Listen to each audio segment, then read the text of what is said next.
ki khubor ka bate si TV rakhe ka Frank Yamaha khatn reus nam ya ka jing shakri ka jongka baden ais ngo bhasha baro kinong thi thuk thuk ringkat ka kabuk ser ban long kinong job ya santali gi laptop kani ka offer kan kot ha ka live hoteri unai lur 8000 ar pusau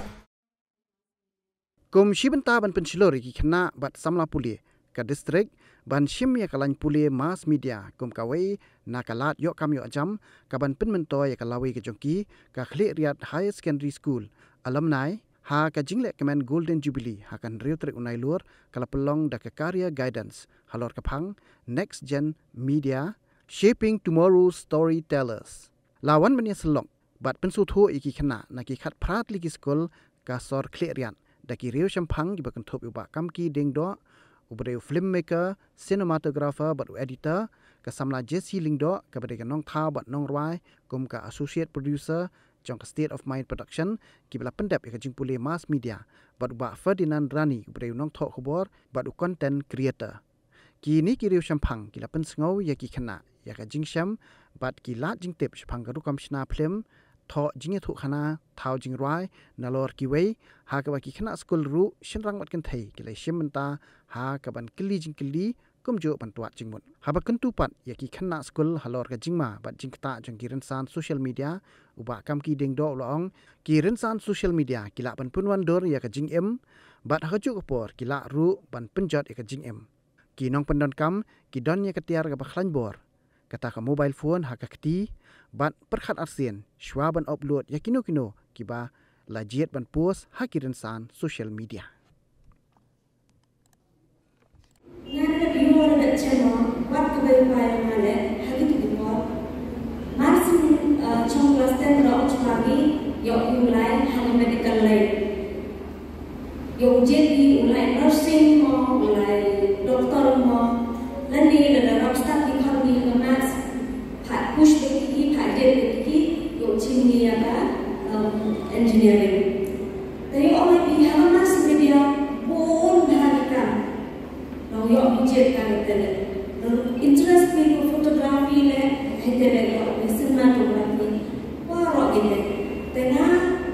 kepada ni mau sekai ni la siapa ni ko ba kan ni kami ke one which ni ko feel tapi storyteller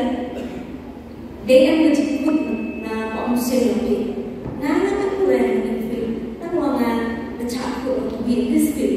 tapi that apa ni the jadi ini lagi school cikal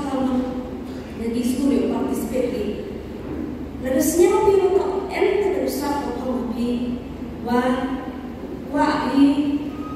pursue ini karya dan somehow apa yang terus semua kata na le emang ni kira te ini perlu ni somehow kali jadi tu jiwa ni kamu yang kena ni pada kuat dia kam senang film mereka le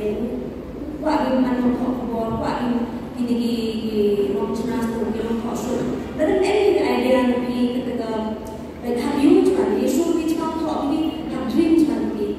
kata ni aku kuat dia nama lain pun ini aspire singer sudah have any macam ni visually have play lebih kamu jadi kuat ni wah kata music video lebih mana so nanti dah ये हम जित भी का मास media pada orang भी चिन्ह करने करया भी पाई lah pada dia cek kita ni करया di rumah ada orang seperti mana ortodok jadi ni mana satu video tu see media the tools of media are very powerful they can shape life at the same time they can also destroy life I'm also talking about social media So you have a phone and you have a tool in your hand that is very powerful. As you grow up, you like you be exposed to so many things and sometimes negative things. I would like to give a cautionary note is that you should not abuse this tool that we have, and you always have to be responsible. What you post online, what videos you take, what you choose to upload. I think as youth, or what you even watch also. I think you have to be careful because, like I said, because it is a very powerful tool, it can it can really affect life. So I feel that you should be responsible and always, like, think twice before you have